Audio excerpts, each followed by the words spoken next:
Alright guys, so good afternoon. Welcome back to our channel. So nandito na naman tayo sa ating simple tips para sa ating Lightning Controller 1024 King Kong. Alright, so natapos na natin gumawa tayo ng chase. Natapos na natin gumawa ng mga time editing. So pag-usapan naman natin tong area na to. So itong mga button na to is usual connected sa ating mga chases. Alright, so yung mga connect, itong PB, itong playback parameter, stop, go negative, and go positive. So saan ba na yan connect sa ating chase? So ganito lang yan guys. So ito yung ginawa natin last time, no? Okay, so meron din tayong ginawa naman. Ito namang second chase natin, nag-iba-iba lang ng kulay. Okay, so try natin muna itong stop. Okay, so yung stop meaning, once na pinindot mo kasi itong stop, during chase, during transition ng chase, pwede mo siyang stop. Like, halimbawa, yan. So, pinindot ko yung stop, ayan, nakailaw siya. Halimbawa, di ba? During stop, nakahinto yung ano niyan, pinahinto natin yung chase, yung running ng, yung looping ng chase. Oy, alis kayo dyan! So, yung running ng chase natin, pinahinto natin. So, once na pinindot uli natin yan, inalis natin yung stop, no? Yan. Okay. So, stop natin. Halimbawa, dito ulit. Diyan natin i-stop. Yan. O, diba? So, yun. Napahinto natin yung, chase transition. Okay? So, para mabalik natin, pinutin lang natin yan, go plus, para mag-continue siya. Okay, ano naman tong go plus and go negative? Yung go plus, ibig sabihin, from scene number 1 to scene number 8, parang 1, 2, 3, 4, 5, 6, 7, 8, dito natin tingnan, no? Ayan, no? Diba? Ayan. Pag pinindot naman natin itong go negative, pabalik naman siya. Di ba? 4. Yan. 5. O, balik natin ha. Yan. Pabalik naman natin. Yan o. 5 to 4. 4 to 3. 3 to 1. 8 to 7. Yan. Parang ganon. Pabalik naman siya. Kasi itong ginawa nating transition is parang same lang eh. Pero dito natin malalaman yan. Ayan o.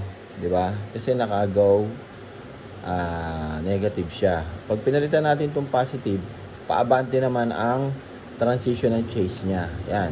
1, 2, 2 to 4. Yan o. Diba? 4 to 5, 5 to 6. Okay? So, yan yung go plus na yan. Okay? So, ngayon, ano naman itong PB para na to? Tawag dito playback parameter. Okay? So, yung playback parameter is i-control natin kung ano yung tawag dito. I-control natin yung playback ng isang chase na ano ba yung gusto natin mangyari. Kasi once na inangat lang natin to, kung ano lang yung nasa setting niya, yun yung tumatakbo di ba? So parang pabalik-balik lang siya, naka-loop lang siya. Paano kung meron tayong gustong gawin? Like halimbawa, pahintuin natin into that certain time. So, dito yun nako-control. So, ito, playback parameter, click natin.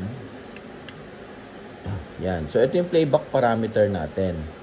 So, i-save, yung save na speed na yan, mamaya natin kunin. So, dito muna tayo sa loop playback. Okay? Yung loop playback na to, ibig sabihin, naka-loop lang yung playback niya. Diba? From 1, 2, 3, 4, 5, 6, 7, 8. Tapos 1, 2, 3, 4, 5, 7, 8. Ganun lang siya. Looping lang siya. Pwede natin siyang baguhin. Yan. So, magbabounce siya. Ibig sabihin, ang mangyayari niyan, 1, 2, 3, 4, 5, 6, 7, 8. 8, 7, 6, 5, 4, 3, 2, 1. Ganun naman ang mangyayari nun kapag naka-bounce siya. Diba? Yan, 1, 2, 3, 4, 5, 6, 7, 8, 8, 7, 6, 5, 4, 3, 2, 1, 1, 2. Parang ganon. O balik-balik siya. Meron din diyang stop on the final step. Ibig sabihin naman nun, kapag natapos siya ng 1, 2, 3, 4, 5, 6, 7, 8, yan, tapos na siya. Yan na yung final step niya. Tinapos na natin. Diba? So, yan, balik ulit tayo sa loop. Maglulup ulit tayo kasi na-stop na siya dito. Diba? So, pag naka-loop siya, pabalik-balik lang siya. 1, 2, 3, 4, 5, 7, 8. 1, 2, 3, 4, 5, 6, 7, 8. 1, 2, 3, 4, 5, 7, 8. Ano tayo dito kay bounce? Yan naman siya. 1, 2, 3, 4, 5, 6, 7, 8. 8, 7, 6, 5, 4, 3, 2, 1. 1, 2, 3, 4, 5. So, yun yung bounce, no? Yan, parang naka-bounce yan Ngayon, gawin natin siyang yan. Stop to the final. Pak! Pagkatapos nung 8 scene natin, stop na siya. Nag-automatic stop siya dito, Okay? So, balik natin siya sa loop. So, naka-loop na siya. So, ito naman, ano naman to? Skip the first wait time. Ibig sabihin, yung first wait time natin, mapapansin niyo yung yan, 4, 5, 6, 7, 8, di ba? Tapos babalik ulit siya doon. Yung first scene natin doon, may skip natin yung first scene natin. Pag eto yun. So, kapag eto namang, ano man to? Skip for wait and fade time. Ibig sabihin, skip natin yung wait and fade time niya. And then, wait, tsaka fade, all step. Skip natin yon. So, yun lang yung nandito, no? Direction is same direction. Tapos, yung speed na sinasabi ko, exit tayo. Ito yung speed na sinasabi ko. Like, halimbawa, ay, sorry. Ito pala. Ito. Yan, yung speed natin. So, like, halimbawa, itong speed na to, yan, 3 sec. Diba? In this chase, pag nag-parameter tayo, save natin yan. So, nakasave na siya sa 3 sec. Diba? Kahit baguhin natin yan, pag inangat ko to, 3 seconds na siya. Ito, ano ba to? 1, diba? Pwede pa natin ito ma-adjust. Na-adjust ko to ng 4. Pag binaba ko ito, yan. Check natin kung mababalik sa 1. Diba? Nabalik siya sa 1. Okay? Kanina, sinave natin ito into 3 seconds. Pag inangat ko to, nasa 3 seconds na siya. So, yun yung yun yung dito sa part na to, sa save speed. Okay? So, kung gusto mong tong chase na to is parang every 3 sec yung pagpalit ng transition ng kanyang scene, isa-save mo na siya doon. Okay? So, may mga ganyang portion dito sa ating playback parameter. Alright? So, nagets ba tong part? Ay, ito pa pala tayo dito sa dalawa na to. No? Binanggit ko na pala ito kanina. No, dito na tayo sa connect. Etong connect, hindi lang natin mapaliwanag dito sa ginawa nating dalawang chase.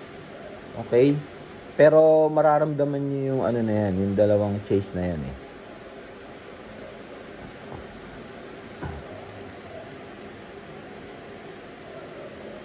di ba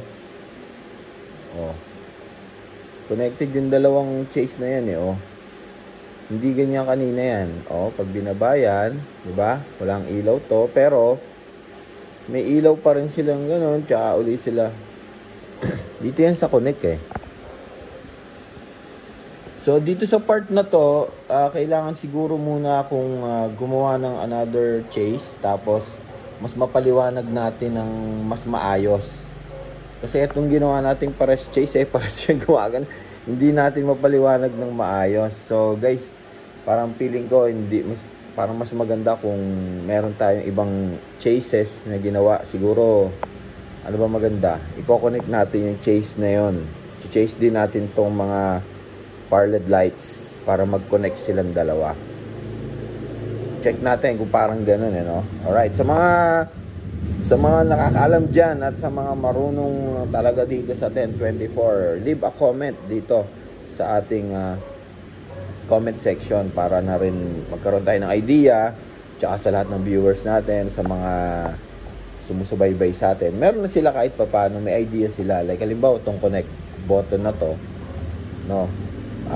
Give us feedback para mas ma-improve pa natin ang ating pagbibigay ng kaalaman para dito sa ating lighting controller 1024.